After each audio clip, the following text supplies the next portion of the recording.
Hola, bienvenidos a este tu canal cristiano Biblia y Evangelio. Aquí te edificarás con estudios bíblicos, oraciones y reflexiones bíblicas que serán de gran bendición a tu vida. Así que anímate, dale like o me gusta, comparte y suscríbete a nuestro canal. Dios te bendiga. Dios te bendiga, mi querido amigo, hermano, hermana en Cristo. Quiero en esta ocasión regalarte un estudio bíblico que sé que va a ser de gran bendición a tu vida. Así que prepárate, porque lo que tenemos en esta ocasión es poderoso, es profundo y sé que va a ser de gran bendición a tu vida. Así que busca tu Biblia, busca tu lápiz y papel para que hagas tus anotaciones, busques por ti mismo y verifiques por ti mismo si lo que estoy enseñando realmente es lo que la Biblia enseña. Así que yo te invito a que hagas como los bereanos, a los que Pablo, los elogió, porque ellos estudiaban constantemente las escrituras para ver si lo que Pablo les decía y les predicaba era cierto. Así que haz tú lo mismo, ¿ok? Quiero en esta ocasión tratar el tema de la pluralidad de Dios. Y obviamente en ese tema tenemos que hablar de la divinidad de Cristo, ¿ok? Muchas sectas y religiones nos acusan a nosotros, los cristianos evangélicos, y también los que se consideran, por el nombre de protestantes, que somos idólatras, que adoramos un Dios de 3 cabezas, que la Trinidad no existe, que eso se lo inventó Constantino, un sinnúmero de cosas y acusaciones. Así que yo te quiero mostrar en esta ocasión de qué manera podemos refutar esto y cómo usted puede prepararse por la Escritura para demostrar que en ese único Dios, en esa única divinidad, en esa única deidad, hay una pluralidad de personas. Que el Padre, que el Hijo y el Espíritu Santo, aunque son 3 personas distintas dentro de esa única divinidad, con roles diferentes, con posiciones diferentes, no obstante, tienen una misma naturaleza divina. Comparten la misma esencia. El primer texto que vamos a utilizar, un texto muy conocido, se encuentra en Génesis capítulo 1, versículo 26. Dice así la palabra del Señor. Entonces dijo Dios: hagamos al hombre a nuestra imagen, conforme a nuestra semejanza, y señoree en los peces del mar, en las aves de los cielos, en las bestias, en toda la tierra y en todo animal que se arrastra sobre la tierra. Esto es un pasaje bíblico muy interesante porque relata el comienzo de la creación. Y la palabra que aparece ahí en el texto hebreo, Dios, es la palabra hebrea Elohim. Es una palabra que está en plural. Literalmente significa dioses. Es plural. La palabra Dios en singular sería Eloha, que también hay ejemplos de esa palabra en el hebreo, en la Biblia existe. Pero en la mayoría de las veces aparece la palabra Elohim, que es aplicada a Dios, que es aplicada en algunas ocasiones a jueces, a reyes poderosos y también en ocasiones a falsos dioses, porque todo depende del contexto en el cual la palabra se utiliza. Obviamente el contexto aquí es de creación, por lo tanto esta palabra Elohim, que es plural, en el contexto que estamos leyendo, que es de la creación, se está refiriendo al único Dios verdadero. Interesante porque el verbo hagamos está en plural, indicando una pluralidad de personas en esa única deidad. Fíjate que el texto no dice: dijo Dios, haré al hombre a mi imagen, sino que está hablando de pluralidad. Hagamos al hombre a nuestra, plural, imagen, conforme a nuestra semejanza, plural. Algunos dicen no, algunos eruditos, teólogos dicen, algunas sectas nos dicen, Dios está hablando con los ángeles. Pero la Biblia en ninguna parte y en ninguna forma enseña que el ser humano fue creado a imagen de Dios y de los ángeles. La Biblia dice que el ser humano fue creado a imagen de Dios. Otros dicen que está hablando de un plural majestático. Algunos, como los testigos de Jehová y otras sectas, dicen que el plural majestático es que Dios está hablando consigo mismo, que era una forma de hablar de los reyes de la antigüedad, donde parecían que estaban hablando en plural, pero realmente estaban hablando con ellos mismos. El plural majestático.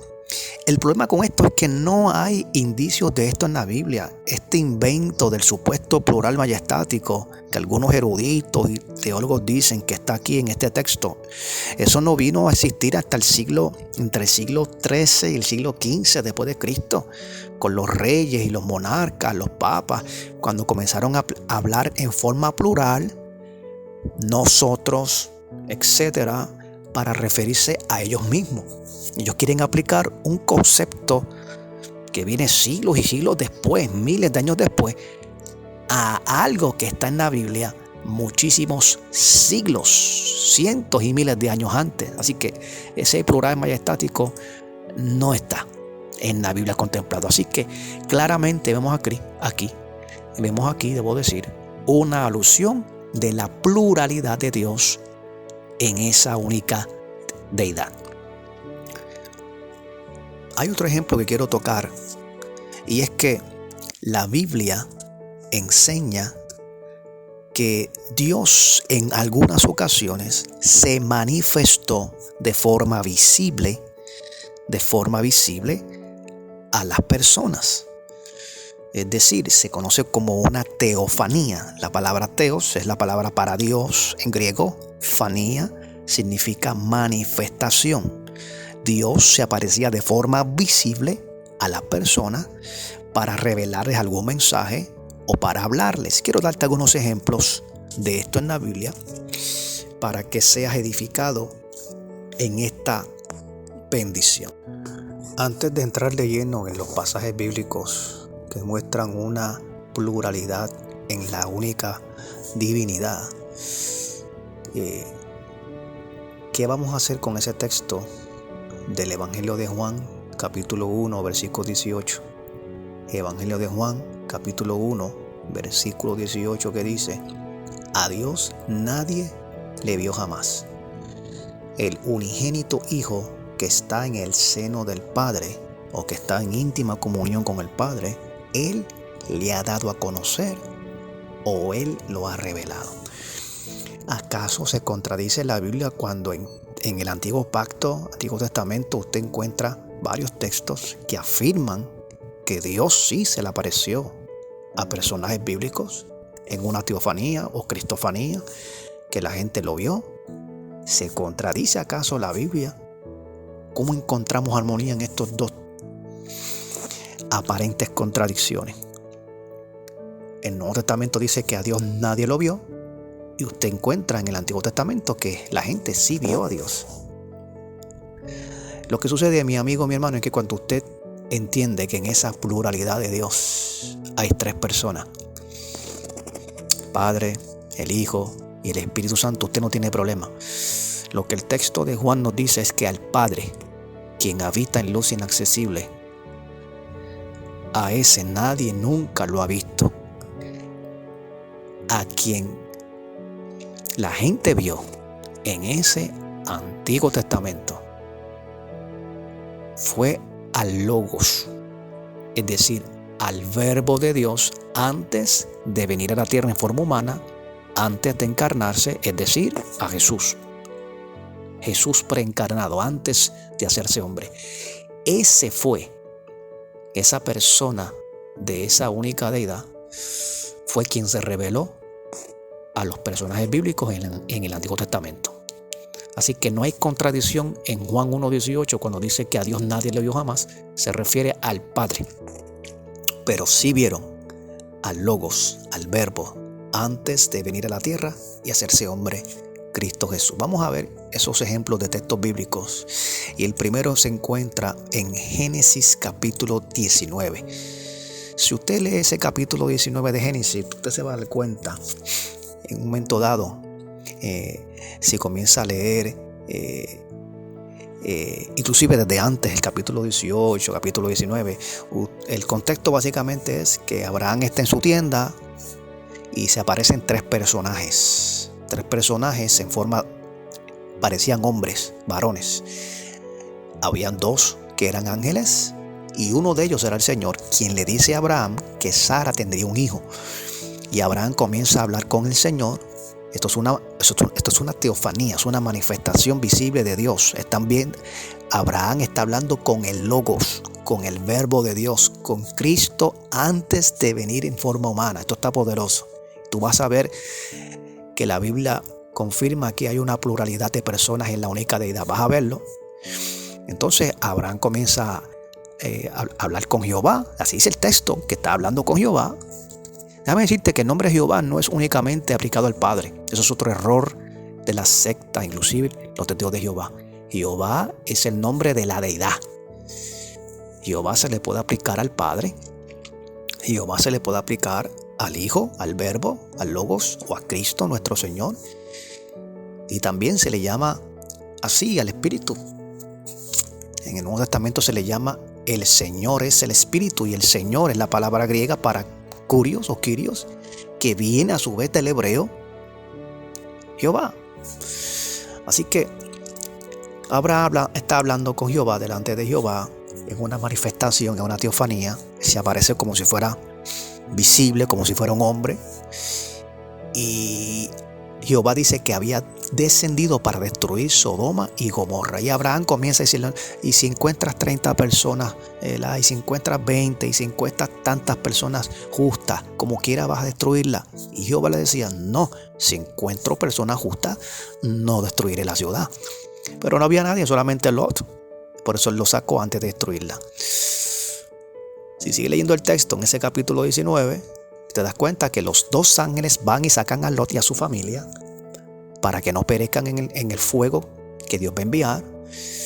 Pero dice el texto que solamente dos ángeles fueron, pero el tercero, que era Jehová mismo, es decir, ese Logos, ese Verbo de Dios, Cristo antes de venir en forma humana, dice el texto de Génesis 19:24.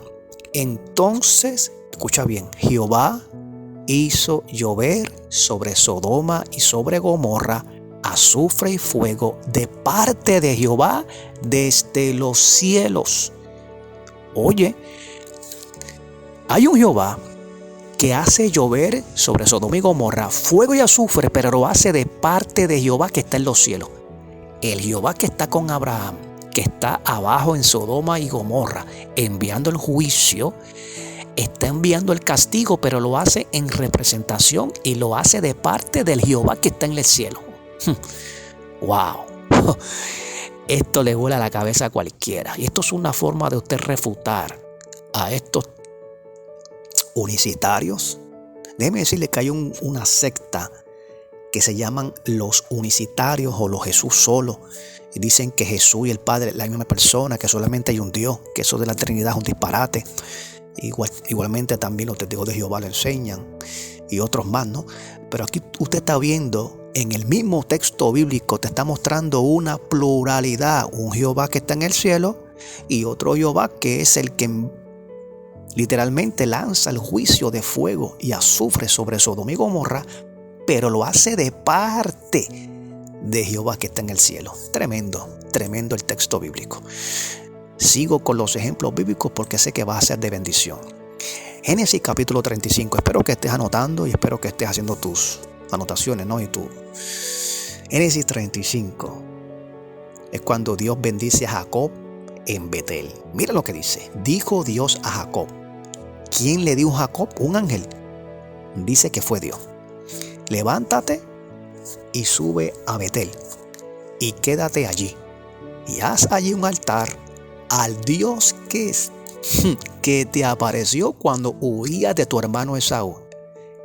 Espera. Dios le dice a Jacob que se levante y suba a Betel y que se quede allí y que haga un altar al Dios que te apareció cuando huías de tu hermano. Es decir, hay un Dios que da la orden a Jacob de que haga un altar al Dios que se te apareció cuando huías. Ve aquí una pluralidad. Fíjate que Dios no dice en ese texto, levántate y hazme un altar, como si fuera singular, una sola persona, sino que vemos aquí otra vez esa pluralidad del Dios que le dice a Jacob que haga un altar al Dios que se te apareció. Obviamente aquí vemos otra vez una manifestación, una cristofanía de ese logos, de ese verbo preencarnado antes de venir a la tierra. Y los ejemplos continúan. No terminamos de ejemplos bíblicos mostrando esa pluralidad de personas. Espero que te sigas gozando y estés aprendiendo con estos pasajes bíblicos que son reveladores. Vamos a ver a quién fue que vio Moisés en ese Antiguo Testamento, en Éxodo capítulo 33. A partir del versículo 17 dice: y Jehová dijo a Moisés. ¿Quién dijo a Moisés? Jehová. También haré esto que has hecho, o mejor dicho, también haré esto que has dicho, por cuanto has hallado gracia en mis ojos y te he conocido por tu nombre. Jehová le está hablando a Moisés de que le va a conceder la petición de, ¿verdad?, de sacar a ese pueblo, ¿verdad?, y que Jehová vaya con Moisés, que su presencia vaya con Moisés y no lo deje. Esa era la petición de Moisés. Dios le está diciendo a Jehová que va a concederle eso. Él entonces dijo, Moisés le responde a Jehová: te ruego que me muestres tu gloria. ¿A quién está pidiendo esto Moisés? A Jehová. Y le respondió. ¿Quién respondió? Jehová le responde: yo haré pasar todo mi bien delante de tu rostro y proclamaré el nombre de Jehová delante de ti. Jehová, Dios, esto está poderoso, va a proclamar el nombre de Jehová. Fíjate que vuelve a hacer hincapié en la pluralidad. El texto no dice: y yo proclamaré mi nombre delante de ti, como si fuera uno en singular. Está hablando de un Jehová que va a proclamar el nombre de Jehová, como si hubiese una pluralidad de personas. Y dice: y tendré misericordia del que tendré misericordia, y seré clemente para con el que seré clemente.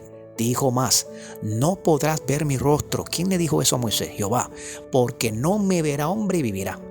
Y dijo aún Jehová: he aquí un lugar junto a mí, y tú estarás sobre la peña. Y cuando pase mi gloria, yo te pondré en una hendidura de la peña, y te cubriré con mi mano hasta que haya pasado. Después apartaré mi mano, y verás mis espaldas, mas no verás mi rostro. Es decir, que Moisés vio la espalda de Jehová. Las espaldas de Jehová. Y es impactante porque este texto nos muestra esa manifestación visible de Dios en ese antiguo pacto, ¿verdad? Y esto realmente muestra que en esa única divinidad, en esa única deidad, hay una pluralidad de personas. Así que el invento de la Trinidad no es un invento pagano como muchos creen, es que la Biblia claramente lo muestra. Ahora, quiero que escuches el cumplimiento de esa promesa que Dios, Jehová, le hizo a Moisés de que no vería su rostro, sino que vería sus espaldas. En Éxodo capítulo 34, a partir del versículo 5, dice: y Jehová descendió en la nube y estuvo allí con él. Es decir, ¿con quién? Con Moisés. ¿Y qué hacía Jehová? Proclamando el nombre de Jehová. Jehová está proclamando su propio nombre. Esto no tiene sentido. Sigue diciendo el texto: y pasando Jehová por delante de él, proclamó: Jehová, Jehová, fuerte y misericordioso y piadoso, tardo para la ira y grande misericordia y verdad, que guarda misericordia a millares, que perdona la iniquidad, la rebelión y el pecado, y que de ningún modo tendrá por inocente al malvado, que visita la iniquidad de los padres sobre los hijos y sobre los hijos de los hijos hasta la tercera y cuarta generación. Entonces Moisés, apresurándose, bajó la cabeza hacia el suelo y adoró. Qué interesante. Hay un Jehová que desciende en una nube y que comienza a proclamar el nombre de Jehová y comienza a decir cosas de Dios mismo. No tiene sentido. O sea, si vemos esto en forma singular, Dios mismo proclamando su propio nombre y diciendo que Dios mismo es lento para la ira y grande misericordia, que perdona la iniquidad, no tiene sentido a menos que veamos en este texto una pluralidad de personas. Es lo mismo que vimos en Génesis 19. Un Jehová que está abajo con Abraham y que envía el juicio, fuego y azufre a Sodoma y Gomorra, pero lo hace de parte de Jehová que está en el cielo. Y aquí mismo vemos el mismo ejemplo. Hay un Jehová que desciende con Moisés, que no es otro que el Logos, el Verbo, Cristo preencarnado, que es quien se manifiesta a Moisés y está proclamando el nombre del Jehová que está en el cielo. ¡Wow! Por eso está hablando de otra persona que no es él. ¡Wow, wow, wow! Esto está poderoso. Esto está poderoso. ¿Verdad que está poderoso, amado? Seguimos.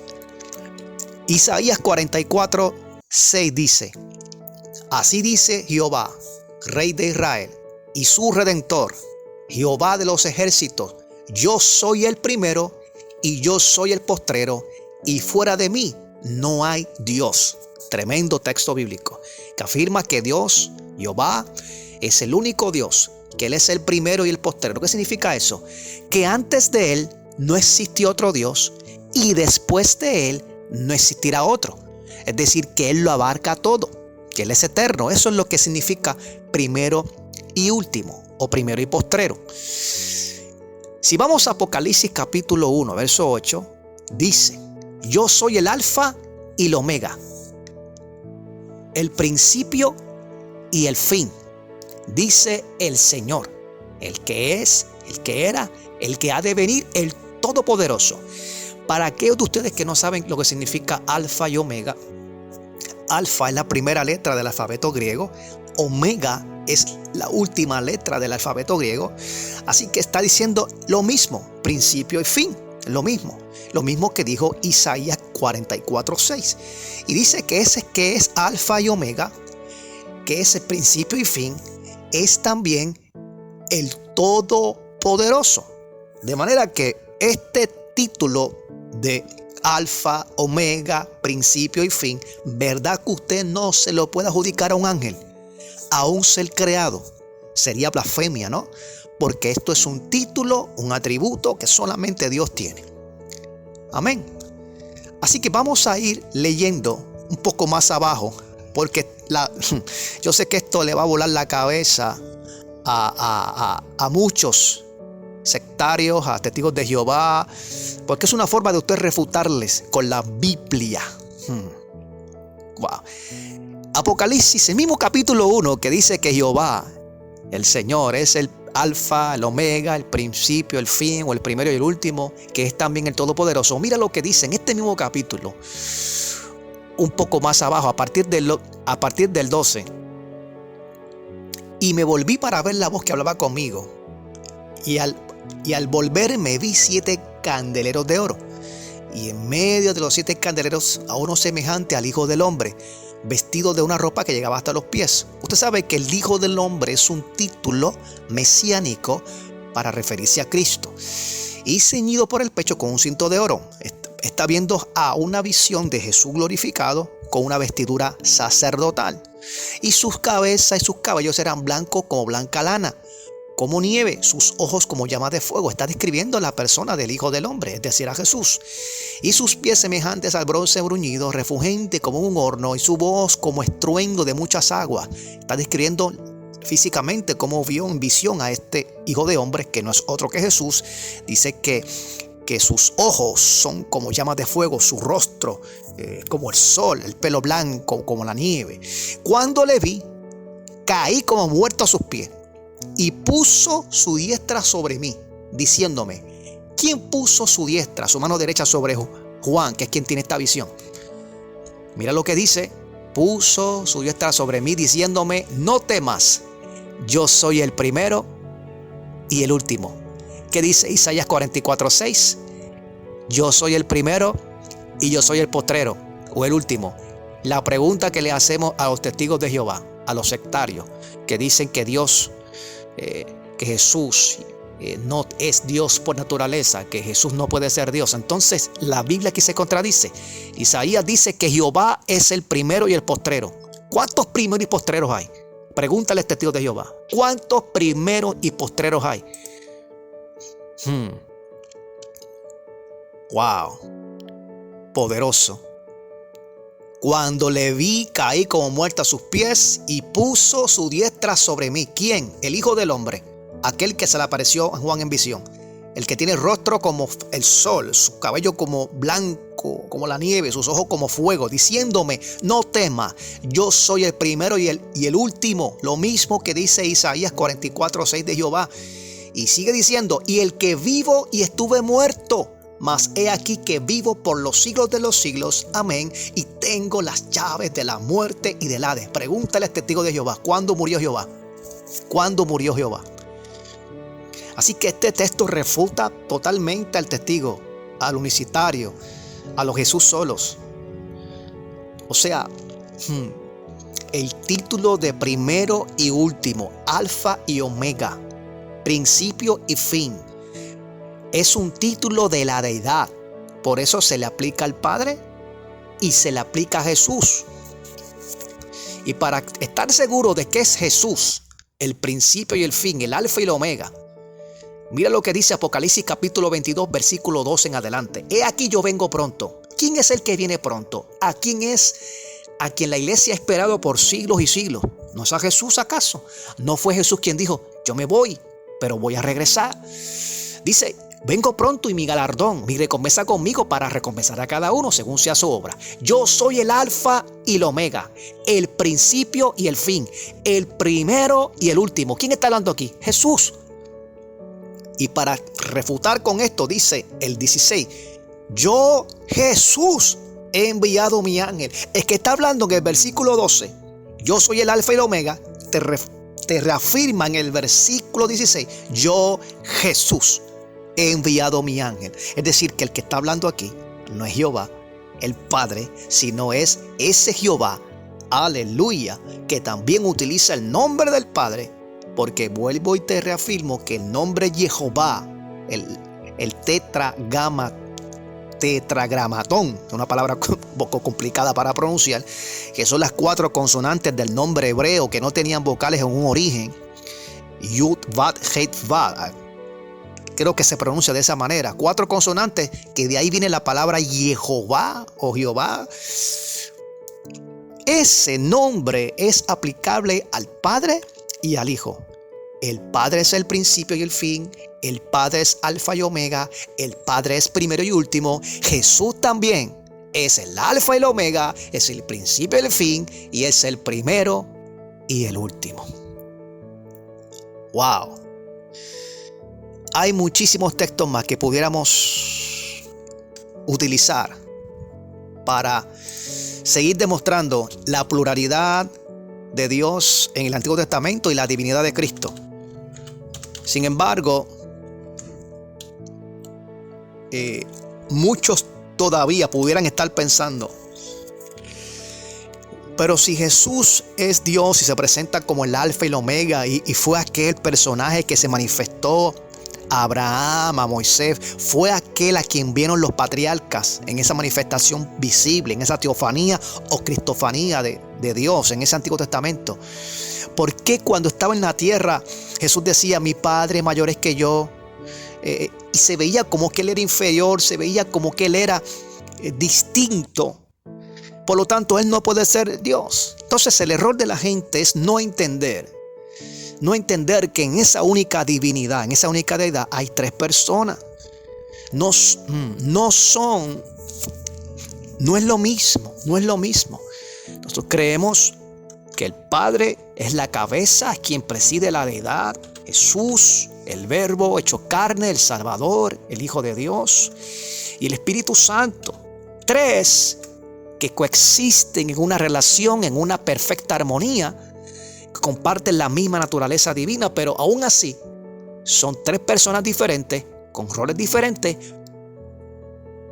pero tienen la misma naturaleza divina. Por eso decimos un Dios triuno o un Dios manifestado en 3 personas. Wow. Entonces, ¿cómo podemos responder a esta afirmación de negar la divinidad de Jesús? Lo que tenemos que entender, voy cerrando con esto, es Filipenses capítulo 2, versículos 5 al 11. Dice el texto: haya pues este sentir que hubo también en Cristo Jesús. Pablo dice a los colosenses, a los filipenses, debo decir. Filipenses capítulo 2, sí, es a los filipenses. Pablo le escribe a los filipenses y les dice: Cristo siendo en forma de Dios. Fíjate que no dice en forma de ángel, en forma de un ser creado, en forma del arcángel Miguel, como lo presentan estos testigos de Jehová. Siendo en forma de Dios, no estimó ser igual. El texto dice igual a Dios. No dice siendo inferior a Dios, no, igual, porque aunque no es la persona del Padre, tiene la misma naturaleza, es igual en naturaleza divina. Siendo igual a Dios, dice, no estimó el ser igual a Dios, no se aferró a esa igualdad, sino que se despojó, se vació. ¿Qué significa eso? ¿Que cuando Cristo vino a la tierra dejó de ser Dios? No, lo que dice es que añadió a esa naturaleza divina, espiritual que tenía, la humana. Y al hacer eso, entró entonces en una limitación, porque ahora es Dios, wow, poderoso, Dios manifestado en un cuerpo humano. Y cuando vino a la tierra como hombre, Jesús tuvo que someter, tuvo que humillarse y tuvo que cohibirse en muchas formas y maneras de hacer las cosas o de obrar de una forma plena, como si fuera Dios sin ningún límite en la tierra. Él vivió con toda la limitación de un hombre. Esa naturaleza humana en él estuvo en él, está en él, porque él sigue siendo el Dios hecho carne, el Dios hombre. Él no ha dejado de ser el Dios hecho hombre. Como Dios es igual al Padre, como hombre derramó su sangre en la cruz. Es nuestro Salvador, es nuestro Redentor. Por eso no hay otra persona como Él. Él es extraordinario, fuera de lo común, porque en Jesús, en esa persona de Jesús, hay 2 naturalezas coexistiendo que no se unen ni se mezclan, pero están ahí. La divina, como el Logos, el Verbo de Dios, que es eterno, sin principio ni fin, alfa, omega, y la humana, el Jesús de Nazaret, que nació de una virgen en Belén. ¿Cómo es posible esto? 2 naturalezas existiendo simultáneamente en una persona. Esto es algo que le vuela la cabeza a todo el mundo. Y muchos dicen, eso es un disparate, eso es un híbrido, eso no lo enseña la Biblia. No. La Biblia lo enseña. Colosenses capítulo 2, versículo 9. Hablando de Jesús, y termino con esto. Pablo dice, porque en Él, es decir, en Jesús, habita corporalmente toda la plenitud de la deidad. ¿Tú sabes lo que significa eso? Que en Cristo habita todo lo que es Dios en un cuerpo humano. ¡Wow! En la Biblia, los testigos de Jehová, está ese texto alterado y dice otra cosa. Dice algo así como la cualidad divina. Eso no es lo que dice el texto griego, mi amigo. Lo que dice el texto es que en Cristo habita corporalmente, es decir, en forma física, en forma corporal, toda la plenitud, todo lo que es la esencia divina, la divinidad, habita en ese cuerpo humano, en Cristo. Por eso no queda reparos en decir, Cristo es Dios manifestado en carne, Dios hecho hombre. Por eso como hombre decía, mi Padre es mayor que yo. Por eso como hombre se cansaba, por eso como hombre le oraba al Padre, porque es un ser humano. Pero dentro de ese cuerpo humano hay otra naturaleza que es la divina. Esa naturaleza divina está en esta armonía, es un misterio. Mira, amado, ¿cómo es posible que dos naturalezas estén en una sola persona? Esto es algo que todavía nuestra mente no puede entender. Pero, como la Biblia lo afirma, lo enseña, yo lo creo. Cristo es Dios manifestado en carne. En Él habita corporalmente toda la plenitud de la deidad. Él es el alfa, Él es el omega, Él es el principio y el fin. Y Él es aquel a quien se reveló en el Antiguo Testamento. Por eso la Biblia no se contradice cuando dice que a Dios nadie le vio jamás. A quien no vieron fue la persona del Padre, pero vieron al Logos, al Verbo, a Cristo preencarnado antes de venir en forma humana. Tal vez muchos dirán, bueno, pero ¿y dónde está entonces la persona del Espíritu Santo que nos lo ha mencionado? Mire, 2 Corintios 3:17 dice, porque el Señor es el Espíritu, y donde está el Espíritu del Señor, allí hay libertad. Esa expresión, el Señor es el Espíritu, está diciendo que la esencia del Espíritu es lo mismo que el Señor. El Señor y el Espíritu es la misma esencia. Aquí una forma de demostrar que el Espíritu Santo es divino. El Espíritu Santo, mentirle al Espíritu Santo se considera blasfemia, porque mentir al Espíritu Santo es mentirle a Dios. Eso le pasó a Ananías y Zafira. En el caso cuando fueron a mentirle a Pedro, Pedro dice, no han mentido a los hombres sino a Dios. Y habían mentido al Espíritu Santo. Y el último punto con relación al Espíritu Santo en esto de la pluralidad de Dios o en la Trinidad es el bautismo. Mateo 28:19 dice que hay que bautizar, hay que hacer discípulos y hay que bautizarlos en el nombre del Padre, del Hijo y del Espíritu Santo. Te hago una pregunta. ¿El Padre es una persona? La respuesta es sí. ¿El Hijo es una persona? La respuesta es sí. ¿El Espíritu Santo es una persona? La respuesta clara es sí. ¿Por qué? Bueno, porque si el Padre es persona y el Hijo es persona y el bautismo es en nombre o bajo la autoridad de unas personas, el Espíritu Santo tiene que ser persona, no puede ser una fuerza, como enseñan los testigos de Jehová. ¿Por qué? Porque si yo te digo un ejemplo, te bautizo en el nombre de Moisés, en el nombre de Aarón y en el nombre del amor, no tiene sentido, porque el amor no es una persona.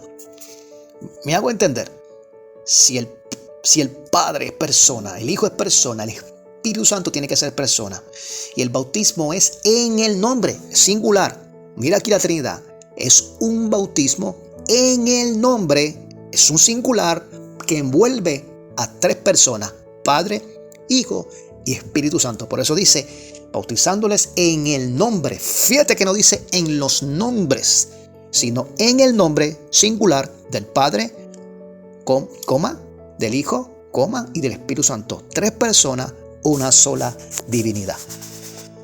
Dios te bendiga y te guarde, y espero que esto haya sido de bendición y de edificación. Si te gustó el estudio, compártelo con otros para que sean bendecidos.